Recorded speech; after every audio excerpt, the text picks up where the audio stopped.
Hello Doctor Who fans, it is so good to finally bring content about Doctor Who to the channel, one of my favourite shows on the planet. It's your boy British Chap, aka Dan, guys. Most of you probably haven't been here before. I haven't actually done a lot of Doctor Who stuff. My stuff has been centered around other things, and this video just came like to my mind spontaneously. I just thought, you know what, I'm so sick of not recording Doctor Who stuff. Let's make a tier list, rate every season 1 through 12, guys, of the New Who era. If you're new, guys, and want to follow a fellow Whovian, don't forget to smash that subscribe button. And for everyone else, guys, smash that like button. I really appreciate the support. Now, let's get cracking on this video. Quick disclaimer before we get started, guys. I just want to say this is completely my opinion. And I mean completely my opinion. I completely understand that a lot of people aren't going to agree with these views, but they're my views, where I'd rank every Doctor Who episode and everything, guys. So honestly, stay tuned and listen to my thoughts if you want to know why and where I'm putting all the series of Doctor Who season 1 through 12, Eccleston through Whittaker. I hope you guys all enjoy the video. Let's get straight into it. So, I've seen so many people do this with this tier maker software, and it looks fantastic. I've got my good old tiers here, you know, and let's be honest, guys, how often have Daleks emotionally ruined you? That's why I've got them as Dalek tier at the bottom tier, guys. So basically a D grade, if you know that sort of stuff with, like, I don't know, in New Zealand and stuff it's a bit different, but D grade. Just above that we've got the good Dalek tier, because obviously Rusty, he's still a Dalek, you know, murderous and callous, but it's towards the Dalek, so he's more forgivable. So we've got good Dalek tier for C, guys, and then we've got solid B, which is just like the standard. I couldn't think of a Doctor Who word to describe just a basic, average, solid B sort of grade. Then we've got fantastic, obviously, for A grade in relevance to Christopher Eccleston. And then for A++++++, literally, we've got no words, guys. So that's my tier sort of system. I wanted to change it up a little bit and make it a little bit more interesting, just going A, B, C, D, E, F, whatever. So there we go. That's the tier list, guys. That's how I'm going to be ranking it. And then basically, if you look at how this works, it sort of goes up like a snake. So wherever they sit at the end of this is which season they're above, because I know it can be a bit confusing with like series next to each other. If it's to the left of the series to the left is the better one, with the one I'm rating higher. So I have not pre-thought this out. Like, I have got no idea what I'm gonna do in terms of where I'm gonna put the series. I'm just going into this like fully blank at the moment. I mean, I've got the list of episodes up just to like refresh my mind, but I'm pretty sure I know like roughly how I feel about the series. Let's start obviously with season 1 of Doctor Who. This series held everything on its shoulders, and I mean everything. Without this series succeeding, we wouldn't be having this tier list. Like, we wouldn't be ranking all these New Who eras. And as a New Who fan who is quite young, I didn't see any of the old Who before I watched the New Who. So this series for me is like the OG of Doctor Who series. Anyone for me that puts season 1 below a fantastic A grade, what are you doing? I can't decide. I'm like on the fence between A and A++++. I think for now I'm going to put it in fantastic tier, which is fantastic. And just like, guys, for me to go into a bit of detail as to what I thought was like amazing about this series is simply the fact that we got, one, the introduction to the Daleks in Dalek, and then we got one of the best Doctor Who sort of story plot lines across a series, just in the whole of Doctor Who and New Who. For example, like obviously Bad Wolf. Like, for me, that was one of the most amazing storylines, and it was so well written, and it was fantastic. Fell in love with the story immediately, and there's some fantastic episodes. There's also Father's Day, which is an honourable mention, and The Empty Child was one of my favourites. It was one of the most scary ones that I'd seen when I was younger. I still rank it quite high, because it's just creepy. And for me, this series has everything. Fantastic episodes, it's got variation in the episodes. It goes from scary to light-hearted, funny, it's action-packed. It's just amazing. So for me, Series 1 deserves to go nowhere but the top 2 tiers, and for me, I put it in fantastic A. Okay, for me, guys, Series 2 is another absolutely phenomenal series, and it is one of my favourite ones. The introduction of David Tennant, in my opinion, the best Doctor that has ever walked in that role, is just absolutely fantastic. And for me, David Tennant deserves all praise for that thing. And for me, well, I cried more than I think I've cried in any series or movie in that, or these series alone, especially in obviously episodes like Doomsday and the departure of Rose Tyler, Billy Piper. So that series for me, it's probably, it was much more emotional than season 1, which is, I love those kinds of things. Like, those are the sort of series that I really enjoy. The ones that are much more emotional and hit you here and make you cry.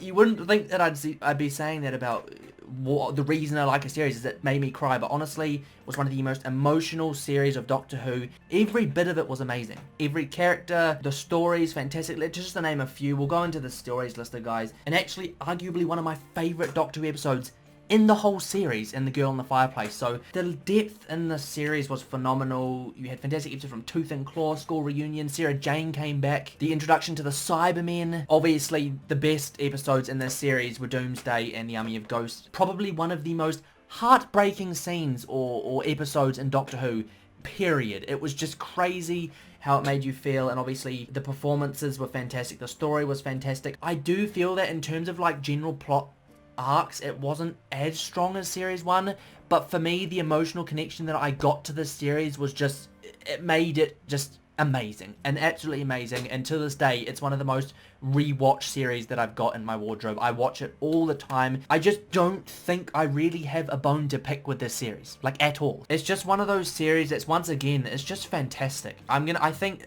this is the most confident I've been. I'm putting it in fantastic, and I'm actually putting it ahead of series 1. Now that may be controversial, people may be thinking like, really? Like, but for me, just the emotional connection and charisma and character energy that you got from Billy Piper and David Tennant, the stories, David Tennant's introduction, and he really did carry the show onwards. I think I heard that they didn't, like, Christopher, you know that how the issue happened with Eccleston?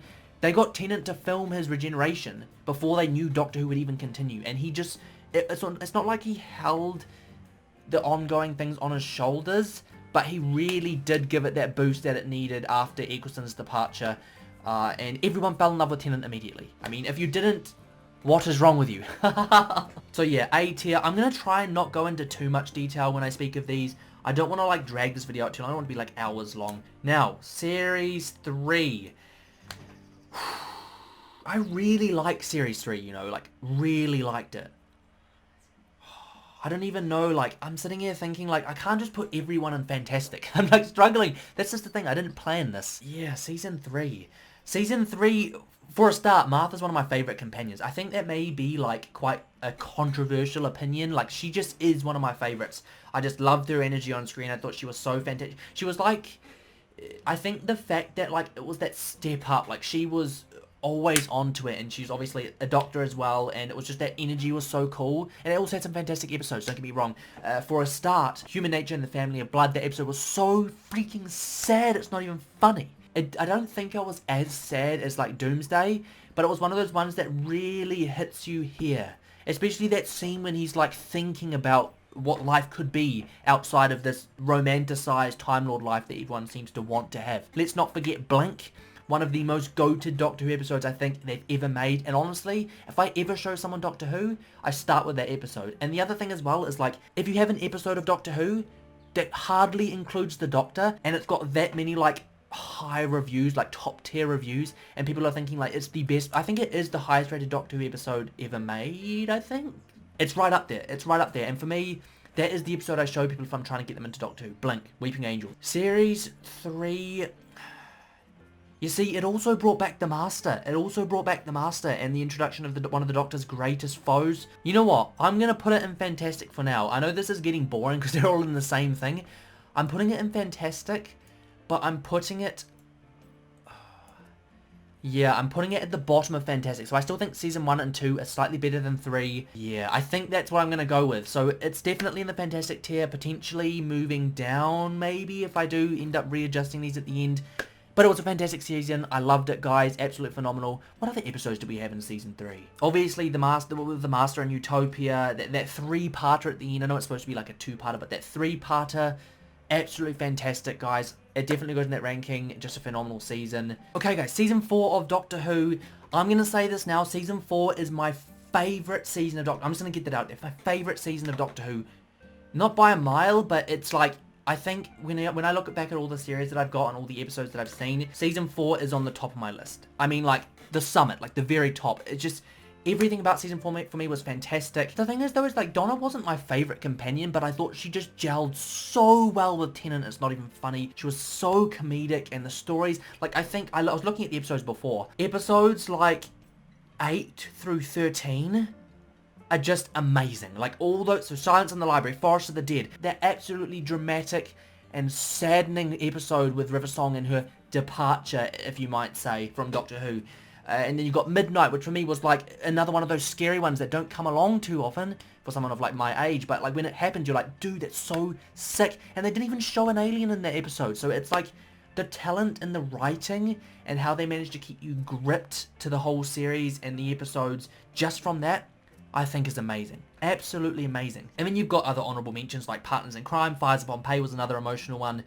And then also, another reason why I put season 4 as like up here compared to the other seasons is because of the specials that came along with it after that season. So yeah, like I said guys, I forgot to mention this, I am including the specials. So the specials around the season, so like after the series, those specials I'm including. And obviously for season 4, that was a bloody heckload of them. It was 5 specials. 5 specials. The next Doctor and the Planet of the Dead are probably like the weaker of the two specials, but they're still amazing episodes. Then we've got my favorite Doctor Who episode of all time, and that's The Waters of Mars, guys. I love the episode so much. It's scary, it's thrilling, the story is fantastic, it's emotional. We see Tennant crack, we see that like really intense, dark version of the Doctor that you don't see very often, but then you get that sort of episode and the goosebumps go up and it's like, holy shoot. And it's crazy. So for me, that is my favourite episode of Doctor Who. Then obviously the end of time with the return of the Master and the departure of our dearly loved David Tennant, which was horrible for me to watch. And I mean horrible. I hated seeing him go. I cried to this day. I've seen the episode more times than I can count, and I still cry. I still cry every time. And I'm sure you guys are the same. Doctor Who, because of this golden era through season 1, maybe 2 through 4, it really did sort of cement this show as my favourite show on the planet. It's just amazing. And for that reason, guys, season 4, along with its specials, I am putting Catherine Tate and David Tennant's performance in the A++. Plus in the no words category. And I literally have no words. I mean, I've been speaking for a long time. I mean, I've got no words for that series. Absolutely phenomenal. I really want to know what everyone else thinks, because I've always felt that potentially I've exaggerated that series. Okay guys, next up we've got season 5, the introduction of Matt Smith, who is my second favourite Doctor, and for a lot of people I think is their second favourite. I know that most people say Tennant, but Matt Smith is right up there. Like, come on, he's so funny. Maybe not as much, but you really do connect to him on that level as Tennant, or just below that level of Tennant, with how emotional the episodes are.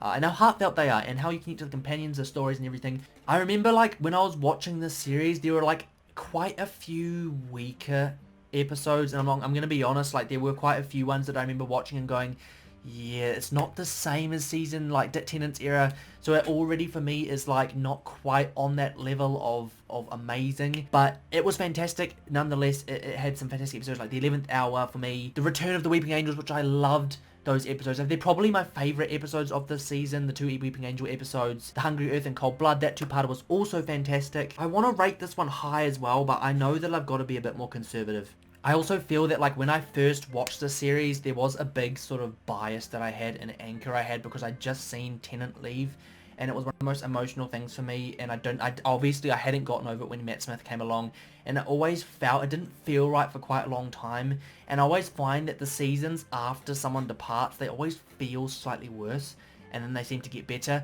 But then when you go look at them, maybe they sort of appear a bit better. I don't know. I also remember as well Russell T Davies left, and for me that was a big hit for Doctor Who. He's returning, by the way, if we haven't heard the news, which is fantastic. This one for me, there was a lot of them. There were quite a few emotional episodes. I did really think it was quite funny. Matt Smith was obviously really, really comedic. This is one of those ones I'm gonna have to put in solid B. I don't think I really have much else to say about this series. I do love it. I do enjoy it. It was a very, very fantastic sort of series, but yeah, I'm going to put it in solid, guys, and try and keep this sort of...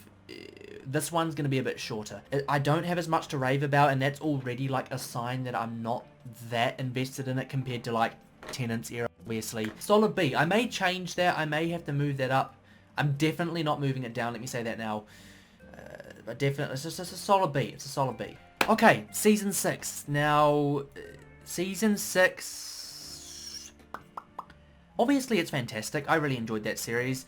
There's quite a few decent episodes as well. It's just like a name a few. For me, The Doctor's Wife is probably one of the best ones of that series. I just love that episode with House and the TARDIS. It was a bit of horror as well, which I love to see in Doctor Who. You know, there's definitely quite a few episodes in there that I really did enjoy. Like, the God Complex was fantastic as well. Like, I think that episode was really cool. Like, the concept of having a room that would be like your biggest fear, and like this hotel and everyone has a room. Like, for me, that's such a cool concept. So yeah, I did quite enjoy this series.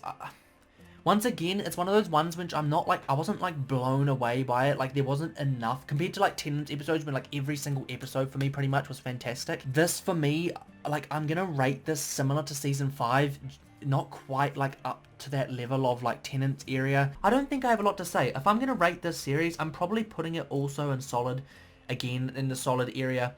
Whether I put it above season 5, I don't think I'm quite ready to like bump it above season 5. I may change that, but for me, season 6, it did have quite a few amazing episodes, but I felt a bit more connected to 5. So it's a good series. I put it around that central area.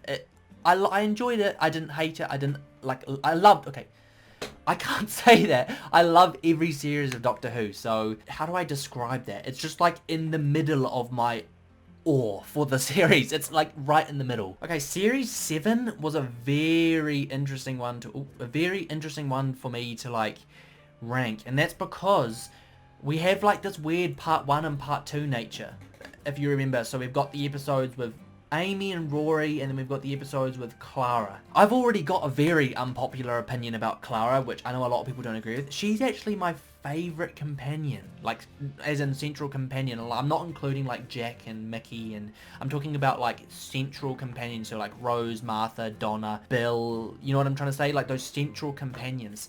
She's my favorite, and I know a lot of people don't agree with that, so this is going to be an interesting one to rank. For that already, for me, like having her as my favorite character and like connecting with Clara already bumps it a bit. Now that I think about it, I remember feeling like a lot of these episodes were actually quite weak, but there were some fantastic ones. I mean fantastic. So episodes like Dinosaurs on a Spaceship, A Town Called Mercy, those episodes, like I wasn't a major fan of. Like I love them, but like compared to the other ones, so it definitely had its low points. But in terms of episodes that I loved, obviously The Angels Take Manhattan, like, oh my god, Rory! I mean, Rory and Amy, that episode was so freaking sad. I mean, every time I'm on Spotify and that song comes up, Together or Not at All, I just feel gutted. Absolutely gutted. It's like I've conditioned myself to that song now, where that immediate sadness just flies over me. So that, for me, was the, like, pinnacle of this series. And I remember feeling like, why have you killed them off?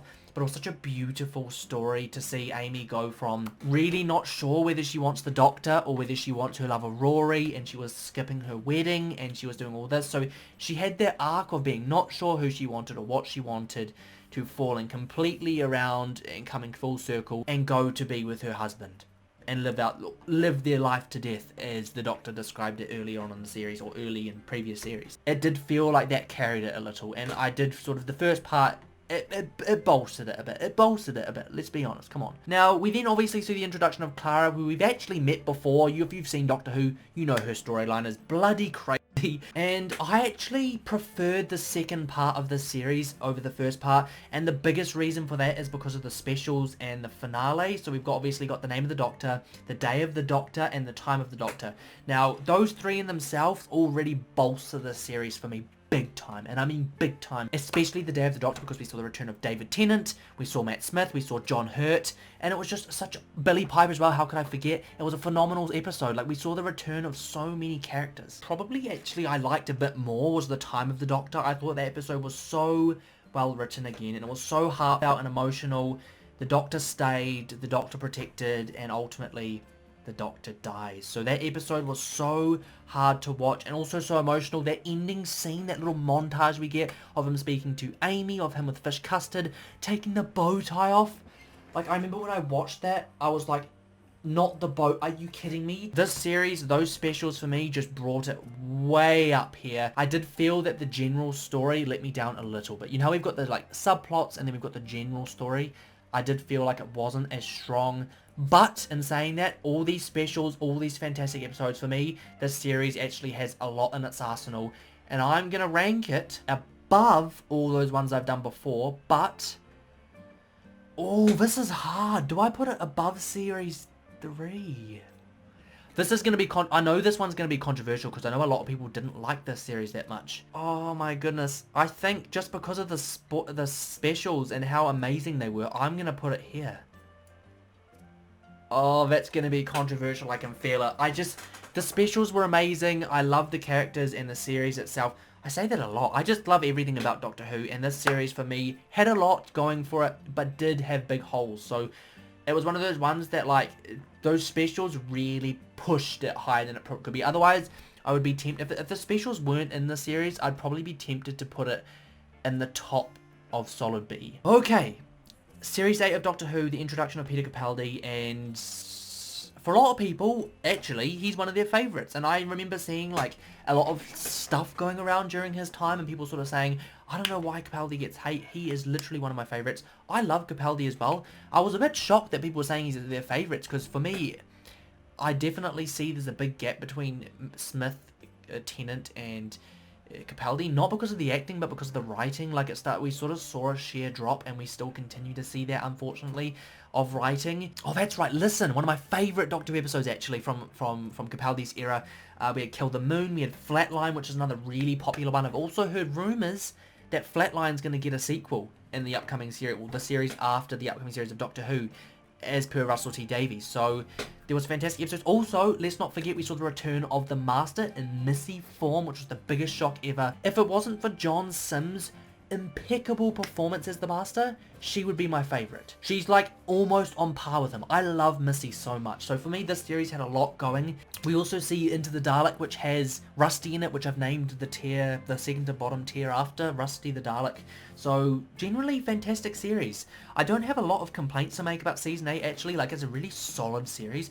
I think compared to a lot of the new ones, it does rank quite decently. Actually, I do need to say one thing. I'm not going to let this bias my opinion. I've forgotten that this one's in here. This episode here, I don't know if you can read that, In the Forest of the Night, that is my least favourite Doctor Who episode ever made. Like, it... Okay, I love the ending and the way that we had the conflict between Clara, Danny, and the Doctor. I like every episode of Doctor Who, and I mean love them. But this one episode is one of the ones that I don't necessarily rewatch. Try not to say that. Sometimes, if I'm being completely honest, if I'm rewatching every series of Doctor Who, if I'm showing someone, I'll watch it. But sometimes if I'm watching it by myself, I'll skip that one only because I really think the story's weak and it's just not Doctor Who. It didn't feel enough like Doctor Who. So that really does, it actually bumps it down a bit. But I have to say, the introduction to Missy. Okay, I think I know what I'm going to do. I'm probably going to rate Series 8 up here. I'm worried that that's bad, but not as good as the other ones on that tier, but I do think it was a fantastic series and generally amazing because it was a really good series. I really did enjoy seeing the darker side of the Doctor because we do explore that. Remember, this is the start of his dark arc and we don't necessarily see the good side of him as much. So I really did enjoy that, and I remember saying Waters of Mars is my favourite for that exact reason. So like I said, I'm going to put it in Fantastic A, guys. Okay, guys, Series 9 of Doctor Who. I don't know what to think of this series, if I'm being completely honest. I'm trying to, like, feel it around and see where I'm going to put it. I think I already know where I'm going to put it, so I'm going to put it there straight away. I'm going to put this series in solid B, but, like, below the others. Now, let me just tell you why. Let's go through the episodes for a start. Let's not get ahead of ourselves. Obviously, we had Missy return in the first few episodes. That was fantastic. Now, for me, what carries this season up to where I'm putting it, I feel like there were a lot of weaker episodes, let's be honest. I think the Zygon episodes are probably some of the strongest. I think Heaven Sent is one of, like, the amazing ones, one of the higher rated Doctor Who episodes. And I thought that general, like, multi-parter between Face the Raven and Hellbent were all fantastic episodes. Like, all three of those, Face the Raven, Heaven Sent, and Hellbent, we saw a very dark Doctor than we're used to. I'm going to be honest, I think those episodes carry, and obviously I really enjoyed The Husbands of River Song. I think that was probably one of my favourite sort of specials. I think it was really funny and emotional. That scene when she's like talking about, he would never be stupid enough to come here, da-da-da-da, and he's like right there and he's like, hello sweetie, like, oh my god. I loved that scene so much, and I just think that those episodes carry. It also saw the departure of Clara, well, departure. We haven't seen her die. We have to infer that she did. The back end of that series was definitely better. Like, those last 4 maybe-ish episodes, I think carried the season to another level. I don't think without these episodes I'd be rating it this high. And I know a lot of people love Heaven Sent. I remember feeling that I did really enjoy Heaven Sent, but I remember feeling frustrated by it. But that's what you're supposed to feel. Like I said, without going into too much detail, because this video is going to end up blooming long. If you guys want me to go into more detail about series and specific episodes, I can do like a ranking episodes from a series season episode thing if you guys want to see that, or my thoughts on specific episodes. But anyway, yeah, so I'm gonna keep it where it is, I think. So season 10. Now I don't even need to like start this before I know where I'm gonna put it, and that's because I know already where I'm gonna put it. I just know how I felt about the series generally, and it was a lot. It was rather weak. It was definitely weaker. Like if I'm gonna put it I don't think I can put it on the same tier as these ones here. So for me, it's down here. Unfortunately, guys, for anyone that does really like season 10, it's definitely in good Dalek tier, in C tier. I wasn't the biggest fan of it. Okay, let's start with how the series started, which I wasn't the happiest with. The return of Mysterio. Does anyone else feel like that episode was rather weak? It's kind of bad though, because like I still didn't like Forest of the Night more, but this one was like not far away. And that says something, and I think it's because of it was very corny, like more than I think it should have been or meant to be, which is why like it started. So that series already for me started like a bit lower. As for the other episodes, there are some fantastic episodes. The pilot I actually thought was fantastic. I remember feeling a bit confused and not sure about, like, for example, Oxygen, like when he goes blind and stuff. Like I remember feeling satisfied but not amazed by these episodes, like a lot of these episodes, unfortunately. I think the biggest positive for me about this series was the final two-parter, World Enough Time and The Doctor Falls, and it's probably because we see John Simm's return. I just felt like the series were generally weaker. I know this is quite a controversial opinion, but I actually felt like Bill really didn't settle, and the fact that we got rid of her within one season, we had her and we got rid of her, it ruined it for me, because it takes a while to start to like people, and unfortunately I didn't feel like I managed to build up enough of a connection to Bill, and it ruined it for me because it felt like everything was rushed and pushed too much, and I was gutted. I was gutted with this series, actually, let's be honest. There's a lot in it that I wasn't the most impressed with. I don't think I need to go into too much detail. I don't want to knock it too much. Like, don't get me wrong, guys, when I'm saying this, I don't dislike these episodes or this series. Like, I don't dislike them at all. Like, they were still thrilling and exciting, but when you compare it to this level, these levels, like series 9, 5, 6 and above, you have to admit it just wasn't on that level. So for me, good Dalek tier C. I'll say it again, it doesn't mean it's bad, it just means not as good. Okay, we're on to the final two series. I hope I've sort of balanced this reaction, and I also hope that this camera has recorded properly, because it's the first time I've done this. Now, season 11, which, frick. I think if you're a Doctor Who fan, you already know what I'm gonna say, and that is shoot.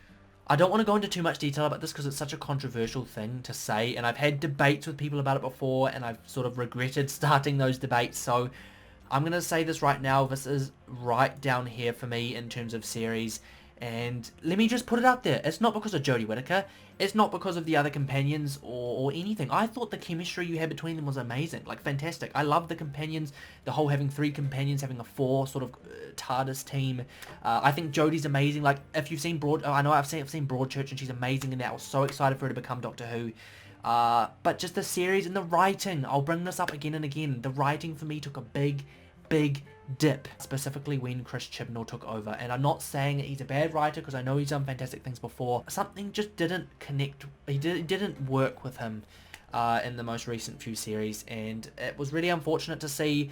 Luckily now we have the news that RTD is coming back, which is amazing. But anyway, before I go on and back to the series, let's go over the episodes before, just so that you guys know what I'm trying to say. For me, the biggest and best episode of this series was definitely Rosa. That was such a historical episode, amazing episodes. For me, it was the best episode of the series by far. It definitely carried it a bit. I thought the weakest episodes, I don't know, Resolution was pretty poor. Like I remember watching Resolution and thinking, we've had one Dalek throughout this whole episode, and it's been like not even like a legit, it doesn't even look like a Dalek. Like it looks so strange, it sounds weird, it was rushed when it arrived pretty much. It fought the Doctor for like 2 minutes and then it died. Like for me, that's just, yeah. The best thing that came from the episode was the Dalek alerting the fleets, which for me, I knew that the Daleks were returning. I just knew that it was going to happen. And then my second favourite episode of the season is Kablam. That episode, I remember feeling ever so slightly creeped out, but then I thought it was fantastic writing. Those are the two episodes, Rosette and Kablam, that sort of, it had its moments though. It had its moments, and I still love Doctor Who. I still love most or a lot of all these episodes. I just think a lot of the time the stories were very weak. I got very annoyed with the whole cramming episodes into 45 minutes nature, because the episodes would start kind of slow and then we'd rush the endings to them. We used to have so many more two-parters. Do we even have a two-parter in this series? The first two maybe are the closest to a two-parter. So it really felt like the series was majorly rushed. It didn't feel like there was a massive overarching sort of plot line. So in terms of overall story, really wasn't that great. Writing was much more poor. So for that reason, I think you guys can understand I put it down there. Now that was hard to do. I don't want to ever bad talk Doctor Who. I would be surprised if that wasn't a lot of people's least favourite series. But there's good news. It got better. It did get better. Now as for the final one, guys, Doctor Who Series 12. It's definitely better than Series 11. Let's say that. Is it on the level of Series 10? Let's have a think. I actually quite liked quite a few episodes in this series. Ooh. Okay, I'm gonna, as of right now, I've put it above Series 11 and above Series 10. Now, whether I put it on Good Dalek Tier C, or whether I put it on Solid B, I cannot decide. I think, I'm gonna put it up here. Not quite as good as these ones, but okay, let's just go through the episodes. Now, one of my favourite things about this series was the return of the Master, and in fact, it's probably the biggest redeeming factor. I remember like people sort of saying about Series 11, like it was too PC, not enough sort of aliens and out in space, Doctor Who. It didn't feel like Doctor Who, the music was gone. I think the biggest redeeming factor was the first two episodes of these series, fantastic. Fantastic, and I mean amazing. I love Spyfall Part 1 and Part 2. I thought the energy was right, the characters worked well together. The Return of the Master, who I say isn't quite at the level of Missy or Sims, but I do like his character as the Master. Like, it's just, you can tell he's evil and cunning and sadistic and nasty, his laugh. We then went on, Orphan 55, definitely a drop. And Nikola Tesla, I remember thinking that episode was okay. Fugitive of the Jadoon. I remember feeling so excited for that episode because I was like, oh my god, the Jadoon are returning, like, for goodness sake, this is amazing. They haven't been around since season 3, so I was so excited for that. But I have to say, I was slightly disappointed because I felt like they made them too comedic. They tried to be too comedic with that episode. I think the best part of that series was the fact that we did introduce Ruth Doctor, but the thing is about her, the thing that gets me with her is like, it was so rushed, it was so out of nowhere. And it came with one of the worst pieces of writing in Doctor Who I think we've ever seen. And that's the story of the Timeless Children. I feel like a lot of people hate that like story in itself. I remember thinking, what have they done? They've completely ruined what they basically gone, here's what you know about Time Lords and Doctor Who. Here's what we've told you for the last, more than a decade. It was like almost, it was like 1.5 decades. And then they go, all of that is wrong. Wrong. And you know what I say to that? You're wrong. It was just, I remember feeling gutted. I was gutted that they did that, and I hope that they do find some sort of resolution to that story arc. I don't mean get rid of it, but find a way to bring us back up in the next series of Doctor Who. I think one of the best things about the series as well is the fact that we had Revolution of the Daleks, which saw a lot of old alien cameos. It saw the return of Captain Jack, who's one of, if not my favourite character in Doctor Who besides the Doctor. And I just thought that was a wholesome Christmas episode. A wholesome Christmas episode, and I loved it. I've reacted to it on this channel, by the way. If you haven't seen it, it's the only episode of Doctor Who I've actually done on this channel, but I did react to it. Yeah. Generally, it's let's just say it's better than these two here, but I don't think it's better than these ones here. Let's be honest. I think I'm satisfied. I'm going to leave the list like this, guys. It is what it is. If you want me to zoom in, I'll like show you guys this at the end or something so you guys can see, so it's easier. But that's my tier list, and it is all my opinion. Like I say, I love Doctor Who all. It's all amazing. I can't wait for the next series. If you don't watch Doctor Who and you are watching this video, you need to watch it. 100%. If you've stopped watching Doctor Who, start watching again. Big things are coming. Huge changes are coming. Doctor Who's going to get amazing. I promise. Oh, I can't promise that. But I'm secretly, like, very excited about the new series.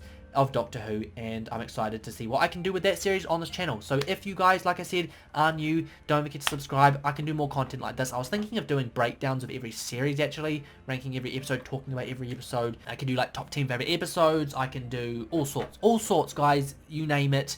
I want to start bringing more Doctor Who content to this channel, so literally whatever you guys want, and I will do. So that is my tier list right there. Boom. Tier maker. Shout out to them. I don't think they really care. Like I said, guys, if you enjoyed the video, don't forget to smash the like button and subscribe to the channel for new content coming every single week. Also, see if you don't get to follow my Instagram, British Chat with 2Ps, link in the description below. But you guys, let me know in the comments what your tier is. Where do you rank every series of Doctor Who? Do you agree with my tier, or any sort of shocking ones in there that you're going, nah, mate, you have no idea what you're talking about? Honestly, let me know. I won't take it to heart. I'd love to hear you guys' opinions about the series of Doctor Who as a fellow Whovian. I love talking to other Whovians, guys, so let's get this going. But you guys, that's all from me. Thank you so freaking much for watching. As ever, this has been your boy, British Chat, and I'll catch you in the next one.